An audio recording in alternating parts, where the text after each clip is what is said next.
할렐루야. 하나님의 은혜가 오늘도 함께하기를 간절히 바랍니다. 예수님이 가라다 지방을 가셨었죠. 거기에서 귀신 들린 자의 귀신을 내어 쫓고, 그리고 그 귀신들이 나감으로써 이 가라다 지방에 이제는 평화가 임하였어요. 그런데 거기에서 돼지 치는 사람들이 돼지가 전부 다 몰사당하니까 재산의 손해를 힘입고서는 예수님에게 우리 마을을 떠나시라고, 그렇게 해서 이 가라다 지방을 떠나게 된 거예요. 그래서 배에 타셨어요. 1절에 보니까는 어디로 갔어요? 본 동네에 이르렀다 라고 했어요. 본 동네가 어디냐? 바로 갈릴리 가버나움이에요. 그래서 이제 가버나움에 갔는데 2절에 보니까 심상에 누운 중풍병자를 사람들이 데리고 왔다 이렇게 표현을 했어요. 이 마태복음, 마가복음에도 이 내용이 나오는데 거기에서는 침상에 뉘어가지고서 사람들이 메고 왔다 이렇게 되어 있어요. 어찌하든 이 침상에 누운 중풍병자 병이 가볍겠어요? 아니면 위중하겠어요? 이 병이 아주 심한 상태죠.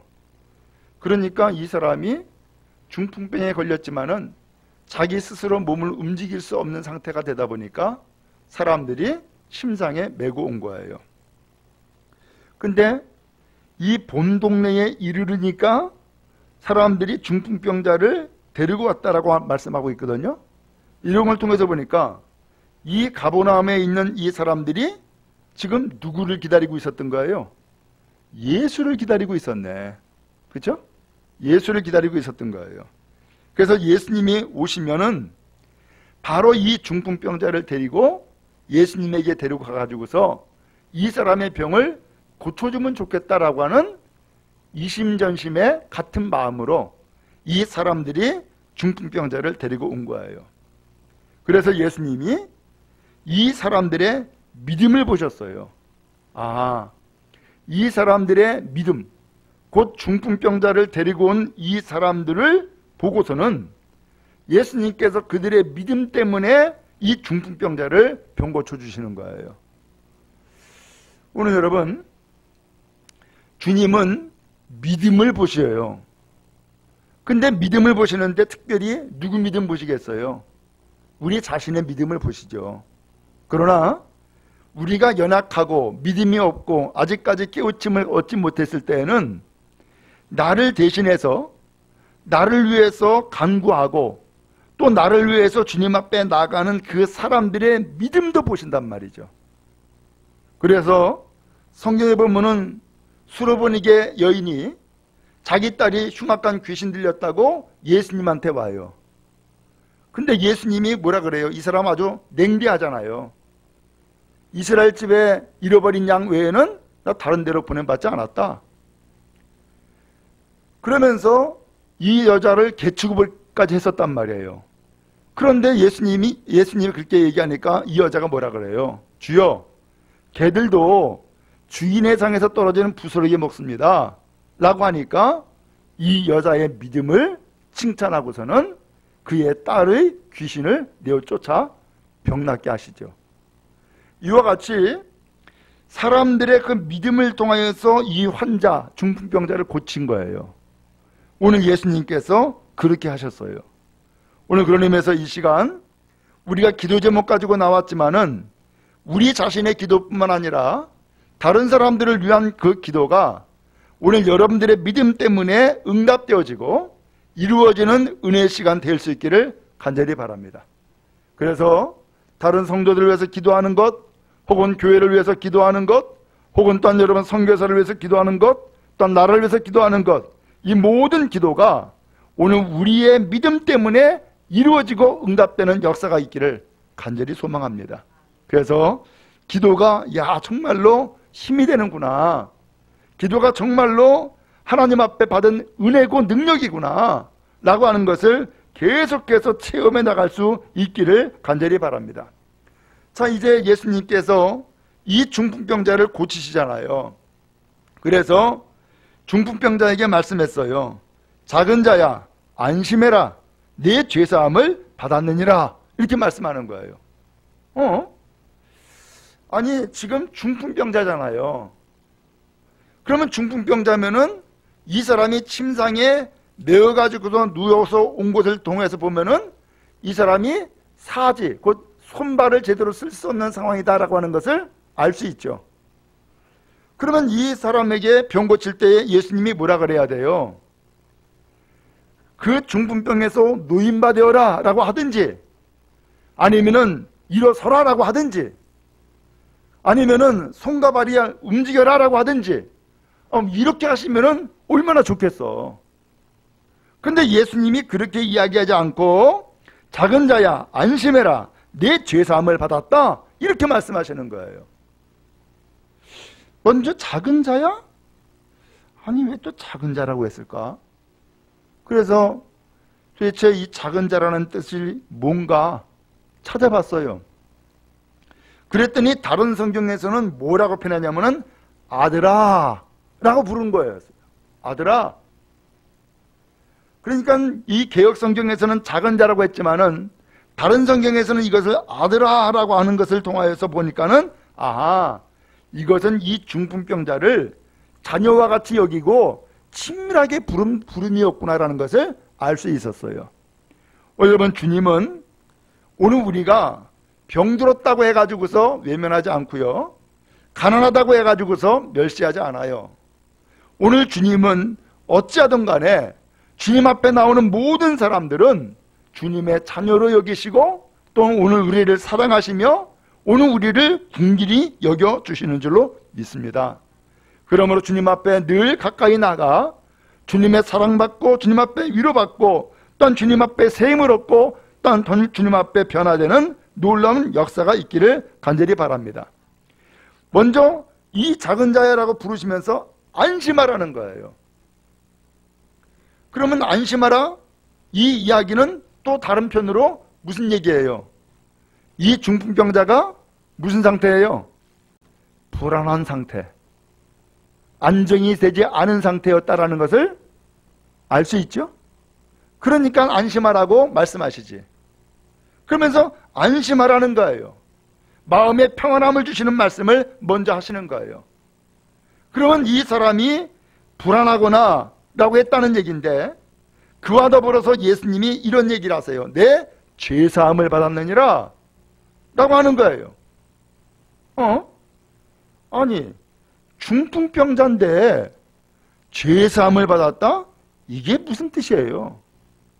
최소한 이 말씀을 통해서 보니까 중풍병과 이 사람이 죄와 관련이 있다는 거예요, 없다는 거예요? 관련이 있다는 얘기예요. 그러니까 죄사함 받았다는 이야기를 그러니까 하시지. 곧 이 사람의 병과 그 다음에 이 죄와 연관이 있다는 얘기예요. 그래서 이 사람의 병을 고치는 대신 이 사람의 병의 원인을 예수님께서 먼저 제거하시는 말씀하시는 거예요. 여러분, 우리는 살아가면서 때에 따라서 병이 들어요. 그래서 병이 드는 경우가 여러 가지가 있어요.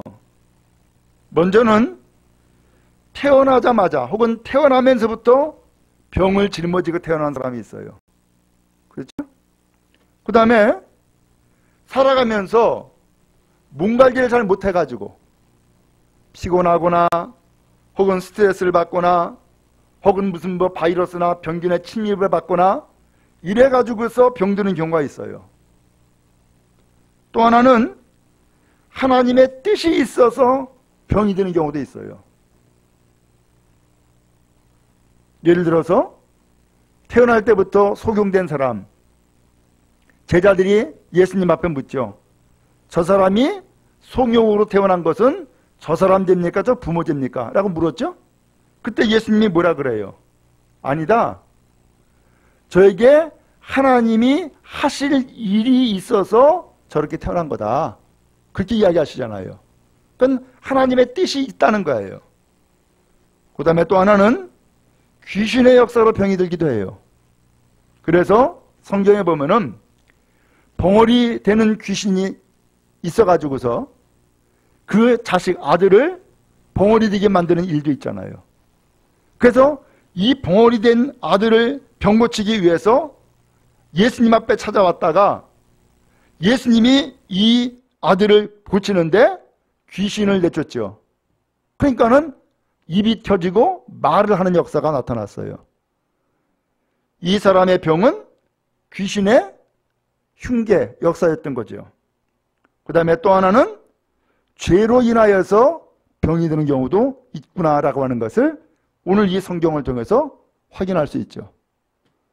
자, 어찌하든 이 중풍병자 아주 심한 상태인데 이 사람에게 안심해라 라고 하는 말씀이나 네 죄사함을 받았다 라고 하는 이 말씀이나 보니까는 이 중풍병자는 내가 왜 중풍병에 걸렸는지 그 이유를 알고 있을까요? 모르고 있을까요?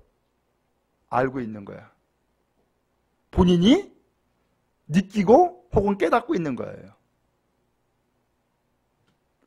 그래서 예수님 앞에 이 사람들에 의해서 들것에 들려가지고서 왔지만 과연 내 병이 나을까? 혹은 예수님 앞에 내가 크게 책망받거나 혼나는 건 아닌가? 라고 하는 불안한 마음이 있었던 거죠. 그러니까 예수님께서 작은 자야 라고 부르시면서 아들아 안심해 라는 말씀을 먼저 하신 거고, 그리고 내 죄사함을 받았다 라고 하는 선언을 예수님이 하심으로써 이 사람의 병의 그 원인을 예수님은 말씀으로 해결해 주신 거예요.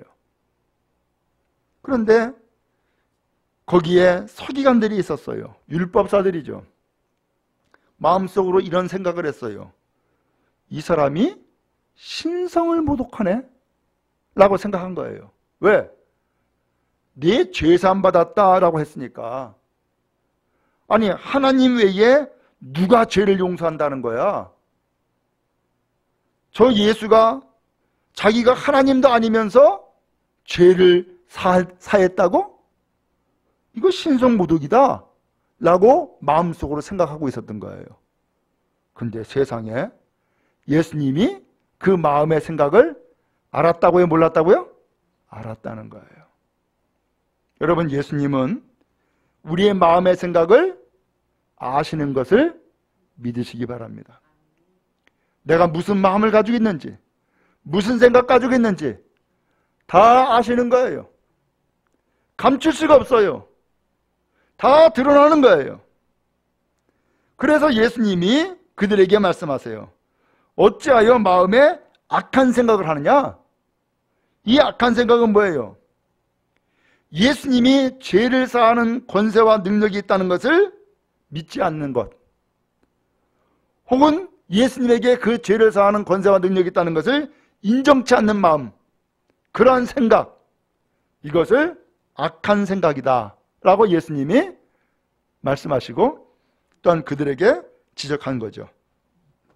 그리고 예수님이 이렇게 이야기하세요. 5절에 네 죄사함을 받았느니라 하는 말, 그리고 일어나 걸어가라 하는 말, 이 중에 어느 것이 쉽겠냐? 라고 물어봐요. 여러분 어떠세요? 뭐가 쉬울 것 같아요? 지금 이것은 말하는 사람의 입장이 아니라 예수님의 말을 듣는 사람의 입장, 곧 환자의 입장이에요. 환자가 들었을 때에 네 죄사함 받았어 라고 하는 말과 이 침상 일어나서 걷어가지고 가 라고 하는 말과 어느 것이 쉽겠냐라는 거예요. 곧 어느 것이 쉽겠냐라고 하는 것은 어느 것이 내 마음에 부담이 생기지 않고 그리고 그 말씀을 잘 받아들일 수 있겠냐라는 얘기예요. 말씀드렸죠? 이 사람이 중풍병에 걸린 것은 내가 죄 때문이다라는 것을 이 사람이 마음 가운데 깨달아 알고 있다고 모르고 있다고요? 알고 있다니까. 그러니까 이 사람에게 내 재산 받았다라고 하는 이야기는 그렇지 않아도 내가 이 죄짐에 가득히 쌓여가지고서는 내 몸이 이렇게 병들었고 참말로 고통 가운데 생활을 사고 있는데 이 원인 제거는 하지 않고 일어나 걸어가라 라고 하는 것은 이 사람에게는 또 하나의 부담이 되는 거죠. 그런데 내 죄사함을 받았다라고 하는 말씀은 내가 내 병의 원인을 알고 있는데 그 원인을 예수님께서 제거하시고 죄사함을 받았다라고 하면서 나를 용서하시는 말씀을 해주심으로써 마음의 부담을 어떻게 한 거예요? 다 털어버리게 하신 거예요. 그러니까 환자의 입장에서는 뭐가 쉬워요? 죄사함을 받았다라는 말씀이 훨씬 마음의 부담을 확 덜어버린 것이고 쉬운 것이죠. 오늘 주님은요, 우리를 고치시는데 원인을 아신 거예요. 그리고 원인부터 제거해 주시는 거예요. 마치 뿌리를 뽑듯이. 오늘 그러므로 해서 주님께서는 우리를 병 고치시되 원인부터 제거해 주셔서 완벽하게 병을 고치신단 말이죠. 그래서 마음의 병, 영적인 병, 그리고 더불어서 육적인 병까지도 다 해결해 주시고 완벽하게 고치시는 의사와 같은 분이었다라고 하는 것을 알 수 있죠. 바라긴 여러분, 오늘 우리가 주님 앞에 이렇게 고침받고 이렇게 치료받는 은혜의 역사가 있기를 주님의 이름으로 축원합니다. 예수님이 이렇게 말씀하세요. 6절에 보니까 그러나 인자가 세상에서 죄를 사하는 권능이 있는 줄을 너희로 알게 하려 하노라. 예수님에게 죄를 사하는 권능이 있는 것을 너희에게 알게 해주겠다라고 하면서 중풍병자에게 다시금 말씀하는 거예요. 일어나 내 침상 가지고 집으로 가라 라고 하셨어요. 처음에 죄사함을 받았다라고 하는 이 말씀으로 인하여서 원인을 제거하셨죠. 그러나 그의 육신은 아직까지도 그대로 침상에 누워있는 거예요. 이번에는 예수님께서 죄를 사하는 권능이 이미 이루어졌음을 알려주기 위해서 일어나 내 침상 가지고 집으로 가라 라고 했어요. 그랬더니 이 중풍병자가 진짜 일어나는 거야. 그리고 침상을 가지고서 자기 발로 걸어 나가는 거예요. 집으로 갔어요. 사람들은 깜짝 놀랐어요. 도대체 이 예수가 누구야? 도대체 이 예수가 어떤 분이길래 중풍병자에게 내 죄사함을 받았다라고 선언하는가 하면은 내 침상 가지고 집으로 가라라고 하니까 진짜 이 중풍병자가 들것에 실려가지고서 들어왔다가 자기 발로 걸어나가는 역사가 임하는 것을 본 거죠. 여러분에게 이러한 역사가 있기를 축복합니다. 교회에 올 때 또한 주님 앞에 나올 때는 마치 죄짐을 다 짊어진 것과 같은, 그리고 내 발로 일어서서 걸을 수도 없어서 들것에 메어가지고 왔던 것과 같은 그러한 심정으로 주님 앞에 나왔다면은 한 예수님 앞에 나가서 예비하고 말씀 듣고 그리고 이 전을 떠날 때는, 그리고 다시금 여러분 집으로 돌아가고 세상을 향해 나갈 때는 침상 가지고 일어나 걸어가는 역사가 임하기를 축복합니다. 죄는 용서함을 받고 병은 고쳐졌고 또 올 때는 붙들려 가지고서는 들것에 실려왔으나 나갈 때는 다시금 건강을 되찾고 새 힘을 얻어서 내 발로 걸어나가는 역사, 이것이 여러분의 생애에 펼쳐지는 은혜가 있기를 주님의 이름으로 축원합니다. 예수님은 말씀했습니다. 수고하고 무거운 짐진 자들아 다 내게로 와라. 내가 너희를 쉬게 하리라. 주님 앞에 나가는 사람 복받습니다. 병든 자도 복받고 죄인도 복받고 믿음이 없는 자도 주님 앞에 믿음을 얻고 복을 받게 돼 있죠. 그러므로 어떠한 상황, 어떠한 형편에 있든지 그 문제 때문에 나오지 못하는 것이 아니라 그 문제 때문에 주님 앞에 나오기 바라고, 그로 인하여서 주님 만나는 그러한 사건이 되어지며 또한 주님의 놀라운 은혜를 힘입는 은혜의 성도 다 될 수 있기를 간절히 바랍니다. 이 중풍병자 들것에 실려왔어요. 그러나 예수님 만나고 그의 인생은 자기 스스로 일어나 걸어가는 역사로 바뀌고 말았어요. 죄진 다 해결됐고 또한 중풍병 깨끗하게 치료함을 받고 이제는 당당하게 살아가는 새 인생 되었어요. 여러분에게 이 은혜의 역사가 있기를 주님의 이름으로 축복합니다.